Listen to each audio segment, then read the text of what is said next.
जय हिंद, जय भारत। मैं रेबल श्रद्धानंद पति आप लोगों के बीच आया हूं। आज कोई प्लानिंग नहीं थी आज आने की। एक वीडियो है जो मेरी काफ़ी दिनों से पिछले 23 तारीख से वायरल हो रही है, जैसे कि मैं देख सकता हूं सारे चैनलों में भी आ रही है। लेकिन मुझे आना इसलिए पड़ा कि मैंने अभी टीवी देखा और उसमें एक डिबेट चल रही थी कि मोदी गवर्नमेंट की 2.0 के सेकेंड टर्म का आज पहली वर्षगांठ है और मैं नेताओं को देख रहा तो अपनी उपलब्धियाँ गिना रहे थे। सर, मैं एक बात आपको सूचित करना चाहूँगा इस वीडियो के माध्यम से कि मैंने अपनी पिछली वीडियो में एक बात कही थी कि जब आप दूसरे पार्टी के लोगों को अपने पास ले आओगे तो गलतियां बहुत हो गई, रिजल्ट दिखने लगेंगे। और आज वही गलती गौरव भाटिया जो आपके राष्ट्रीय प्रवक्ता है उन्होंने कर दी। मैं टीवी के मंच पर देख रहा था, उनसे ये पूछा गया कि भाई मिनिस्ट्री ऑफ लेबर कौन है, उन्हें ये नहीं पता, जबकि वो इस सरकार के राष्ट्रीय प्रवक्ता हैं प्रेजेंट गवर्नेंस के। यही होता है सर, जब आप दूसरे पार्टी के नेताओं को, दल के नेताओं को अपने अंदर ले आते हो, यही होता है सर।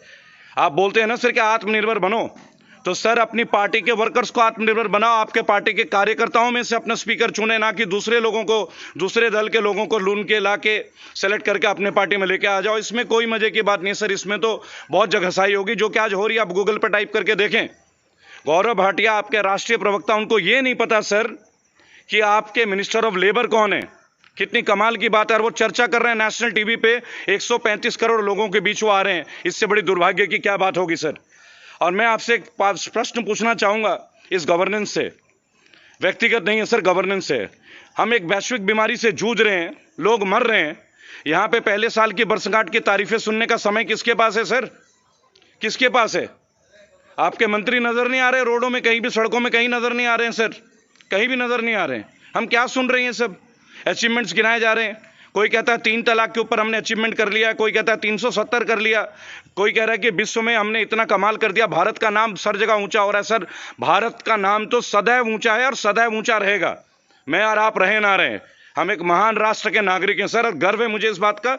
और आपको भी, अगर मैं गर्व करता हूं मोदी जी आपके ऊपर भी, क्योंकि मैं आपसे इंस्पायर्ड हूं, मैं आपसे प्रेरित हूं, तभी तो आज आपके सामने बोल पा रहा हूं। आप भी तो निर्भीक बोलते थे, आप भी सबको डायरेक्ट बोलते थे, मैं भी डायरेक्ट बोलूंगा। मैं आप ही का शिष्य हूं सर। लेकिन एक बात है सर, सत्य के लिए तो दुनिया को छोड़ा जा सकता है क्या? आप एक बात बताओ, सत्य के लिए दुनिया को छोड़ देंगे, लेकिन दुनिया के लिए सत्य को छोड़ देंगे क्या? हम नहीं कर सकते ना सर। यही एक प्रश्न था कि छोड़ दें क्या सत्य के लिए, ये एक पॉइंट है सर। अब मुझे उपलब्धियों की बात आ रही थी, मैंने देखा बहुत अच्छे से सब बता रहे थे। एक साल में हमने 3 तलाक को किया, 370 किया। सर उपलब्धियां 2-4 मैं भी गिना देता हूं सर, बहुत बड़ी बड़ी उपलब्धियां हैं सर, जो एज ए नागरिक मैं फेस करता हूं और मेरे साथ तमाम करोड़ों लोग फेस करते हैं सर। मैं गिनाना चाहूंगा सर। सर, ऑटोमोबाइल इंडस्ट्री सड़कों पे आने के लिए तैयार है। एक इंडस्ट्री होती है रीसेल की, कार रीसेल्स, मोटर बाइक रीसेल, वो धड़ाम हो चुकी है सर। 2 साल से वो धड़ाम हो चुके हैं। आप एक बार सर्वे कीजिए, आप अपने मिनिस्ट्री ऑफ ट्रांसपोर्ट से पता करें कि क्या ये स्थिति सच है या नहीं है। रियल एस्टेट इंडस्ट्री के बारे में बात करते हैं सर, पूरे उत्तर भारत की बात करता हूं और पूरे भारत की बात बताऊंगा। 5-7 साल ऊपर हो गए, पोजीशन मिलना था मकानों का, आज तक लोगों को मकानों का पोजीशन नहीं मिला। ऐसे 1 करोड़ से ऊपर मकान तो केवल एक जगह है सर, यूपी की बात कर रहा हूं सर, गौतम बुद्ध नगर जिले के अंदर की बात बता रहा हूं। उल्टा उनको अपने ईएमआई भरने पड़ रहे हैं और खुद उनको किराए के घर में रहना पड़ रहा है। इतना बड़ा सुधार हुआ है पिछले 1 साल में, इतनी अचीवमेंट्स हुई। रेरा का स्थापना कर दिया गया, कितने समाधान हुए, कितने लोगों को मकान मिले, उसकी लिस्ट एक बार अपने वेबसाइट में डालिए, आपको पता चल जाएगा सर। और अगर आपको लिस्ट लेनी है तो मैं आपको लिस्ट आपके साथ में ज्ञापन दूंगा सर, क्योंकि मेरा अगला मुद्दा इसी पे है। क्योंकि अब हम गली गली जाएंगे सर, हर जिले में जाएंगे। और मैं एक बात और बता दूं, जो मेरा पहला वीडियो, उसके बाद मेरी प्रतिक्रिया आई है मेरे यूट्यूब चैनल पे कि मैं कांग्रेस का चमचा हूं, तो मैं आपको बता देना चाहूंगा, दोबारा सारे भक्त सुन ले, मैं मोदी भक्ति हूं। मेरे को ये डेयरिंग आपसे मिली है, बात करने का ये तरीका आपसे मिला है सर। जब आप 2013 में आए थे, आपने किस तरीके से बात की थी, मैं उससे प्रेरित हूं। हर बच्चा प्रेरित है। आपका गवर्नेंस गलत है सर, आप गलत नहीं है। मैंने कभी नहीं कहा कि आप गलत हैं। लोग गालियां दे रहे हैं मेरे को, धमकी भरे चीजें। आप देखिएगा, ये मैं वैसे नहीं कह रहा हूं, यूट्यूब चैनल पे देखेंगे आप, फोन्स भी आए हैं मेरे पास, उनका नाम और डिटेल भी मैं दूंगा आपको। मैं आपको ये बताना चाहूंगा सर, ये तो ऑटोमोबाइल इंडस्ट्री हो गई, रियल इंडस्ट्री होगी। जो स्मॉल स्केल है ना सर, छोटे छोटे जो बिजनेसमैन थे, छोटे छोटे ढाबे वाले, उन तक के ताले लग गए हैं सर। रेस्टोरेंट्स के पास जाके पूछो, होटल इंडस्ट्री में क्या स्थिति है। लोगों पे पैसे होने भी तो चाहिए सर, तब जाके बाजार चलता है। हम कहते हैं इतने ट्रिलियन, उतने बिलियन, अरे ब्रिलियन ट्रिलियन, ये जो आंकड़े ना सर, किताबी आंकड़ों का क्या है। एक काम कीजिए, हर एक घर में आके पता कीजिए, अपने जो सांसद है बोलिए। सांसद प्रतिनिधि तो हमसे कभी मिलता ही नहीं है, आज तक किसी भी सांसद का प्रतिनिधि लोगों के बीच है ही नहीं। है ही नहीं। हाँ, मैं मुख्यमंत्री योगी आदित्यनाथ के लिए बोलूंगा एक बात, हाँ वो आए, कोरोना में आए, यूजुअली नोएडा में कोई आते नहीं, वो आए, वो रुके, वो स्ट्रिक्ट है। हमारे यूपी में सबसे कम कोरोना के केसेस थे, इस बात के लिए मैं बोलूंगा। लेकिन केवल एक व्यक्ति के काम करने से पूरा गवर्नेंस तो नहीं है ना सर। आपके सांसद लोगों से नहीं मिलते, मिलना तो दूर, शायद हमें सुनेंगे कैसे। उनके प्रतिनिधि भी उनसे बड़े वैल्यू रखते हैं सर। सांसद बोलते हैं ना कि चाय से ज़्यादा केटली गर्म है, वो स्थिति है सर। और इंडस्ट्रीज़ के बारे में आपको बात बताता हूँ सर। छोटे छोटे ऑथोराइज्ड ये जो कपड़ों के शोरूम्स हैं, मोबाइल के शोरूम्स हैं, बाजार में आके देखिए तो सही, सब कुछ तो ऑनलाइन हो गया है। दुकानों का किराया नहीं भरा जा रहा है सर, लोग दुकान का रेंट नहीं दे पा रही है। लॉकडाउन की बात नहीं है, ये लास्ट 1 ईयर से बहुत बड़े पैमाने पे चल रहा है। कितने लोगों ने आपसे कंप्लेन किया, ये संस्थाएं, कितनी संस्थाएं आपसे मिल चुके हैं कि सर ऑनलाइन में आप ये कर रहे हो, बाकी लोगों के साथ क्या हो रहा है आप देखें। रिटेल इंडस्ट्री खत्म होने के कगार पे सर। और तो और कुछ दिन ऐसे ही रहा ना सर, तो ये जो सब्जी है ना सर, ये सब्जी भी रिटेल इंडस्ट्री से हट जाएगी, सड़क सट के ये सारा कॉर्पोरेट ही हो जाएगा जिस हिसाब से चल रहा है सर। और मैं 1 ईयर के एक अचीवमेंट आपको बताना चाहूँगा सर कि क्या क्या अचीवमेंट हुआ है। हम सर इतने मजबूत हैं, इतने स्ट्रांग हैं, हमारी गवर्नेंस, हमारे फाइनेंशियल स्कीम्स इतने मजबूत हैं। तो सर आप मुझे ये बताओ, ONGC, BHEL, इसकी जैसी संस्थाएं, भारत पेट्रोलियम आज प्राइवेटाइजेशन होने के कगार पे है। हमारी एयरपोर्ट प्राइवेट हो जा रहे हैं सर, हम एयरपोर्ट बेच रहे हैं सर, हम ट्रेन प्राइवेट कर रहे हैं। क्या ये हमारी अचीवमेंट है? और फिर हम बोलते हैं कि हम आत्मनिर्भर बने। हम अपनी चीज़ों को बेच रहे हैं सर, प्राइवेटाइज कर रहे हैं, FDI ला रहे हैं, उनमें फॉरेन की कंपनीज खरीदने को तैयार हो जा रही हैं और खरीद भी रही हैं। ये कैसी आत्मनिर्भरता है सर? सर डुअल फेस नहीं होना चाहिए ना सर। अगर इकोनॉमी स्ट्रांग है तो लोगों के जेब में पैसा होना चाहिए ना। देश तो देशवासियों से मजबूत होता है सर, आंकड़ों से देश थोड़ी मजबूत होता है। अगर इस देश के देशवासी मजबूत है, आप एक के घर में आके पता कीजिए सर, हैं क्या उनके घर में पैसे? शिक्षा प्रणाली पे क्या काम हुआ है सर? हर साल 10% फीस बढ़ाई जा रही है, हर साल। जब ज्यादा कंप्लेन हो 1 लाख की पेनल्टी कर देते हैं स्कूल को, लेकिन फीस वहीं की वहीं पूरी की पूरी जा रही है। शिक्षा मंत्रालय से पूछिए पिछले 1 साल में उन्होंने क्या कराया है। अगर आपको डेटा चाहिए वो डेटा मैं दूंगा, मैं स्टैटिस्टिक्स के साथ बात करने वाला आदमी हूं। और मैं एक बात और बता दूं सर, ये रेबल श्रद्धानंद पति अकेले नहीं है सर, सारे रेबल्स इकट्ठा हो रहे हैं एक प्लेटफॉर्म पर। हम पॉलिटिक्स में नहीं है sir, will never enter politics. हम आपकी गवर्नमेंट को दोबारा वोट करना चाहते हैं, पर तब करेंगे जब आपकी गवर्नेंस इस लायक हो। वर्दी होने चाहिए सर, वर्दी होने चाहिए। अगली जो वीडियो आएगी ना सर मेरी, उसमें मैं आपके गवर्नेंस की कितनी क्या क्या खामियां स्टैट्स के साथ और एक डिपार्टमेंट की जानकारी आपको शेयर करूंगा सर। आप देखेंगे क्या पीड़ा है जो सरकारी लोग पीड़ित हैं आपकी गवर्नेंस से, वो भी लाऊंगा सर। लेकिन आज आप लोग वर्षगांठ बना रहे सर, मोदी 2.0 फर्स्ट ईयर, जो मीडिया टीवी में हेडलाइंस आ रहा है, किस बात की वर्षगांठ है सर? लोगों की मौत की वर्षगांठ है। इतने लोग मर गए सड़क पे सर, कितने लोग मर रहे हैं सर भूखे, जिनको राशन नहीं पहुंच रहा है। बसों की राजनीति हो रही है सर, ये ऑटो है, वो बस है, ये दिस है, वो दैट है। अरे हम इतने मजबूत है तो गाड़ियां अब तक तो सब पहुंच जाते पहले ही, अब उनको पहुंच रहे हैं, अब उनको दोबारा बुला रहे हैं, फैक्ट्री खोल रहे हैं हम कि भाई आप दोबारा वापस आ जाओ। आप देखें सर, जब आपने स्थापना की थी, आपने कहा था, अब आपने दिया था साथ, आपने कहा था जब स्टेज में 500 थे हमारे पास कोरोना के विक्टिम, जब वो लाख तक पहुंचा था आपने सभी राज्यों को बोला कि आत्मनिर्भर बन जाओ। ये कैसा डुअल वर्जन है सर? सर जो भी आपके कंसर्न मंत्रालय है ना सर, स्वास्थ्य मंत्रालय, उनको वर्कआउट करने बोलिए। आपने तो वीडियोस देखे होंगे, डॉक्टर्स तक के पास मास्क तो दूर सैनिटाइजर्स नहीं पहुंचे थे। ऐसे अनगिनत वीडियोस हैं सर, और रियल वीडियोस हैं। ये नहीं कि हमने क्रिएट कर दिया, क्योंकि मुझे तो आज कुछ बोलना इसलिए अजीब लगता है। मैं कुछ बोलूंगा तो आपके तो सारे फॉलोअर्स ये कहते हैं कि मैं तो कांग्रेस का चमचा हूं। तो उनको एक जवाब देना चाहता हूं सर, जिन जिन राज्यों में कांग्रेस की सरकार है ना सर, वहां की भी प्रॉब्लम्स आ रही है हमारे पास, वहां भी जाएंगे, एक एक MP, एक एक MLA के घर के पास जाएंगे सर, शांतिपूर्ण तरीके से जाएंगे। लॉकडाउन के बाद, लॉकडाउन में नहीं जाऊंगा सर, फॉलो करूंगा, आइडियल सिटीजन हूं, सिटीजन के जो ड्यूटीज है वो फॉलो करूंगा।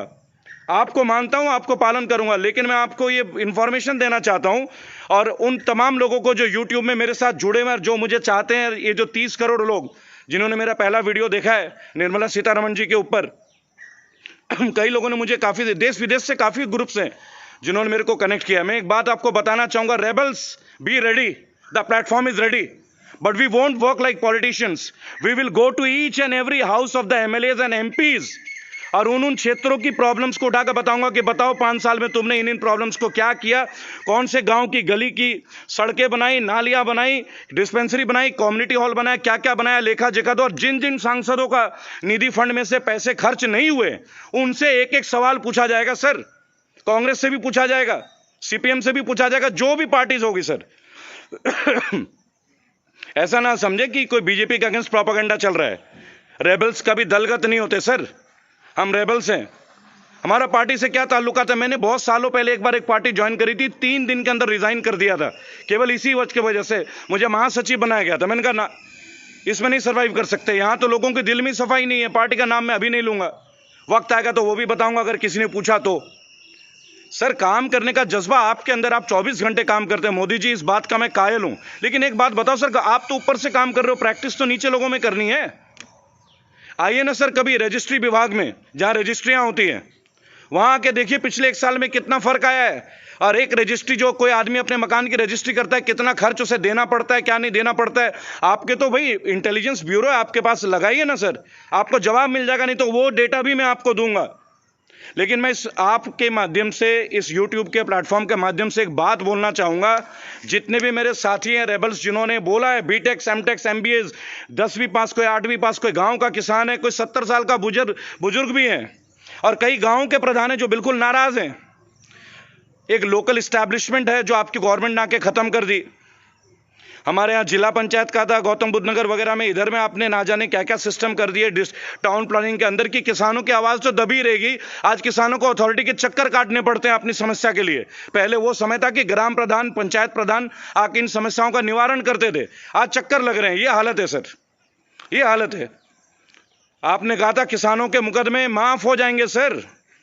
आपको याद दिला दूं, 2011 में जो भट्टा पारसौल हुआ था सर, किसानों का आंदोलन, घोड़ी बिछड़े का आंदोलन, कितने किसान शहीद हुए थे, कितने लोगों को चोट लगी थी। क्या वो मुकदमे खत्म हो गए सर? क्या वो मुकदमे वापस ले लिए गए? आज भी इलाहाबाद हाईकोर्ट के वो चक्कर काटते हैं सर। उनका नाम, उनका डेटा आपको दूंगा। आप लोगों ने प्रॉमिस किया था कि जब आप आएंगे गवर्नेंस में, अब तो सेंटर में भी और स्टेट में भी आपकी गवर्नमेंट उत्तर प्रदेश में, क्यों भट्टा पारसौल कर घोड़ी बछड़ा के किसानों का इंसाफ नहीं मिलता सर? और ना जाने ऐसे कितने किसान हैं हर राज्य के जो भुगत रहे हैं भूमि अधिग्रहण नीति को।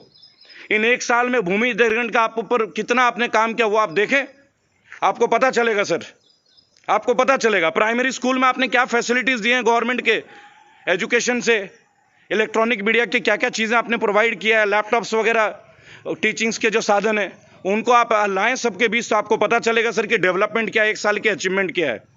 मैं एक विनती करूंगा सर आपसे, पहले तो अपने राष्ट्रीय प्रवक्ता गौरव भाटिया से बोले कि थोड़ा पढ़ाई कर लें। समाजवादी पार्टी के पूर्व प्रवक्ता थे वो, कैसे बोल पाएंगे सर? मुझे तो हंसी आ गई थी। मुझे लगा बंदे ये ना कह दे कि भाई लेबर मिनिस्टर तो अखिलेश यादव है, ये भी हो सकता था। सर थोड़ा गौर करें। और ये जो दौर है, मैं हाथ जोड़ के विनती करूंगा, जितने भी प्रवासी मजदूर हैं उन लोगों के खाने पीने, उनको कुछ पैसे का प्रावधान करें सर।